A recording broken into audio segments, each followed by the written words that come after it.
আমি আজকে একাত্মতা ঘোষণা করছি এই কারণে, আমি আমার সন্তানের হত্যার বিচার চাই। আমি বিচার চাই, আমি বিচার চাই। এই বিচার আপনাদের নিশ্চিত করতেই হবে। আমার সব সন্তানের কাছে আমার অনুরোধ, আপনারা আমার সন্তানের হত্যার বিচার করুন।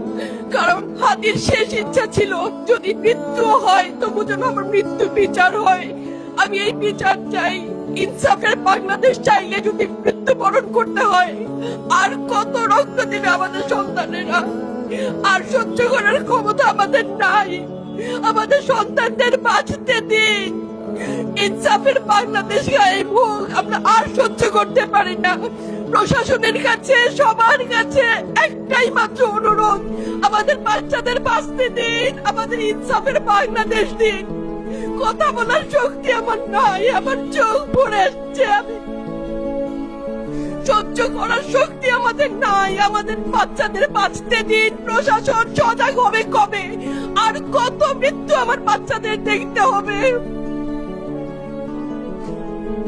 আমি কথা বলতে পারছি না। আপনারা সবাই আমার বাচ্চা হাদির জন্য দোয়া করবেন, আমাদের বাচ্চাদের জন্য দোয়া করবেন, আর ইনসাফের বাংলাদেশ যেন কায়েম হয় সেজন্য দোয়া করবেন। আসসালামু আলাইকুম।